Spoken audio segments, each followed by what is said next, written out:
everyone, and welcome to the Methane Partners Campaign Day of Action. My name is Morgan Brown. I use she, her pronouns, and I am a fellow with the Methane Partners Campaign, as well as an organizer with Defend Our Future for Colorado.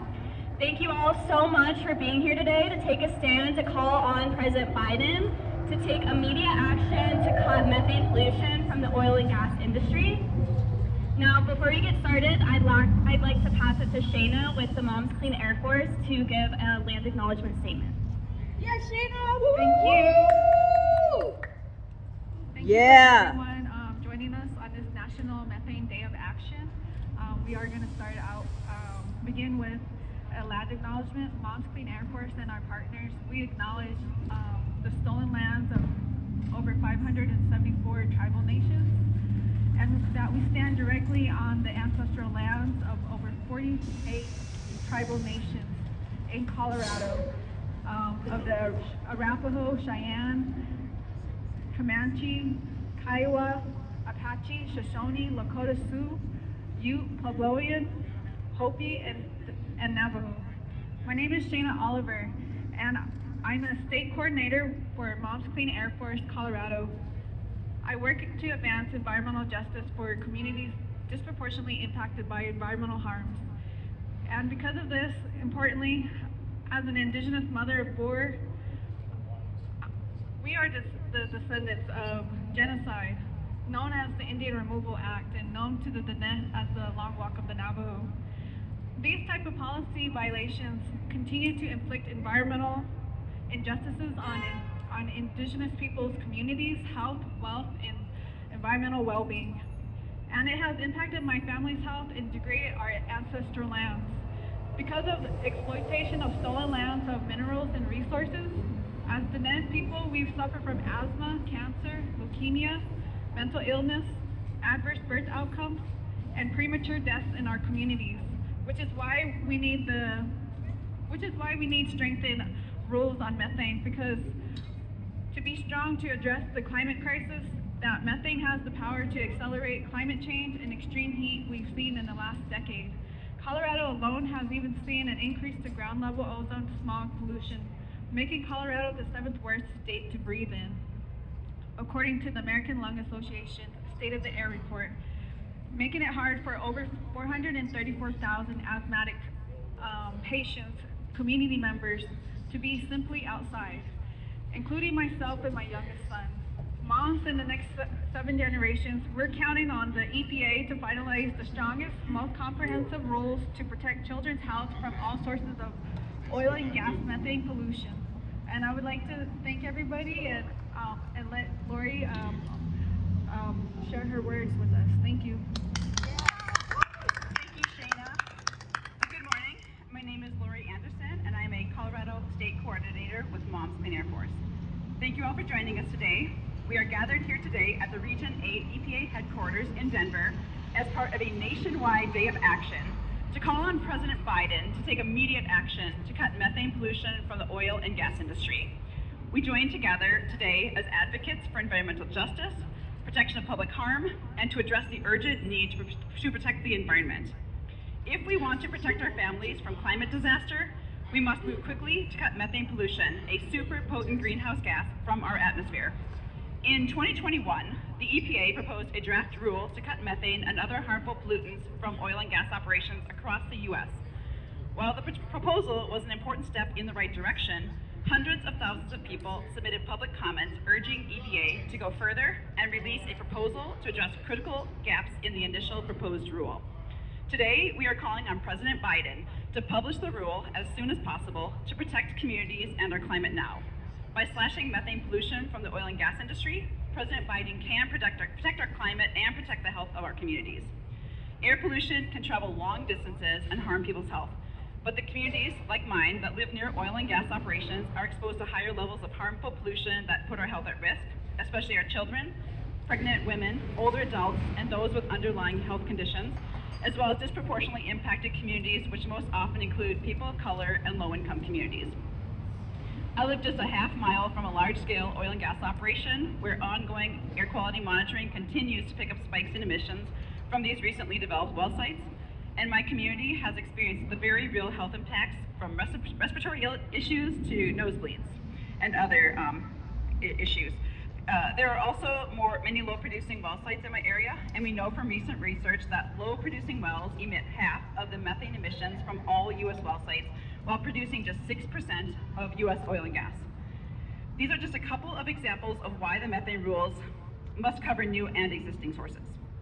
Many of us here today live in the Denver Metro North Front Range non-attainment zone, which has been downgraded to severe non-attainment for ground-level ozone, as we contend with ozone originating from the oil and gas sector pollution in the DJ Basin, combined with elevated background ozone originating outside Colorado's borders.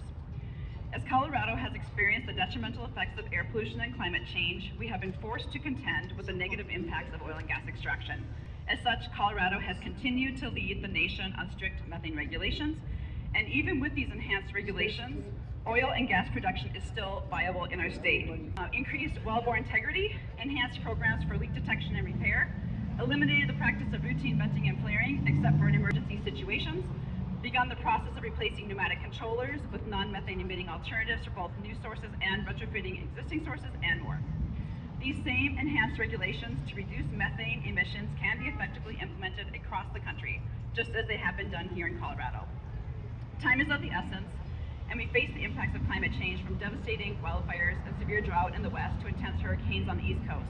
These impacts are serious, and we must reduce our air pollution now.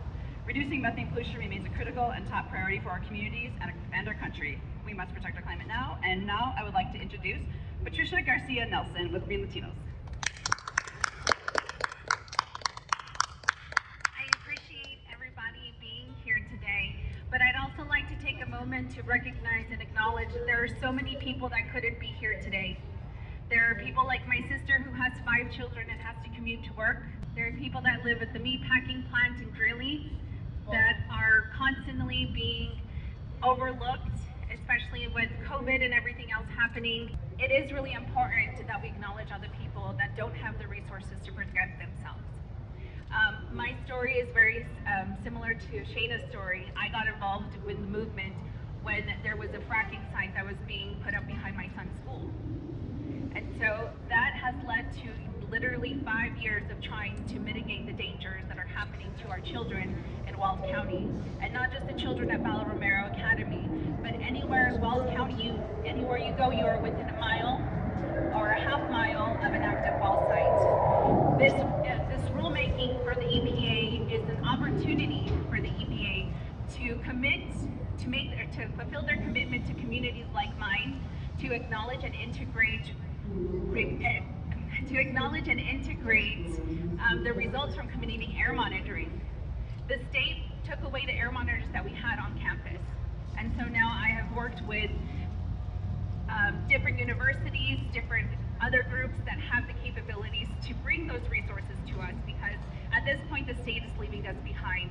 And so the EPA has a real chance to fulfill that commitment that they made to us, because they have acknowledged that they don't have the capacity to create all these community air monitoring programs. And we've seen successes here in Commerce City with the Suncor settlement funds. And now we need to not only celebrate that success, but we need to expand that across the nation. And so I really hope that the EPA and President Biden take a look at the promises they made, and that way we can work together to a more sustainable future for everyone. Thank you. And I'm going to pass it back to Morgan.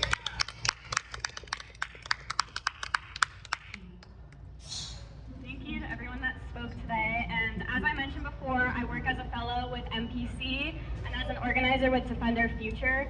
But at my base, I am a climate activist and an intersectional environmentalist that lives with the weight of the climate crisis on my shoulders each and every day. Now, according to the 2022 State of the Air Report issued by the American Lung Association, Denver ranks as the 7th worst city in the country for ozone pollution, with Colorado representing 20% of all oil extraction in the country. Boo. Yeah, boo, truly. And while Colorado has been leading the nation through its methane-related initiatives and legislation, parents and children from across the state are still increasingly suffering from asthma and other health hazardous effects, with these effects being the most prevalent among people of color, and those communities are the ones that are the most disproportionately impacted by these issues, especially when it comes to flaring. So that is why I am here today asking the EPA to eliminate pollution from the all too common practice of routine flaring at oil and gas sites nationally, and use the supplemental rulemaking to follow through on their commitment to community monitoring programs that actively work to incorporate emission monitoring results generated by community groups. I also ask that the EPA finalize its initially proposed protective requirements to phase out intentionally polluting pneumatic devices in favor of zero-emitting alternatives. Now, the truth is, I was born into a world where climate scientists were already saying that it might be too late. Yet, I make the choice each and every day to choose hope over fear, because I believe that collaborative actions, such as our actions today, have the potential to make monumental change. So thank you all again for taking the time to be here today. And while we might not have any more time to waste, our efforts have shown that it's not too late to make a difference. So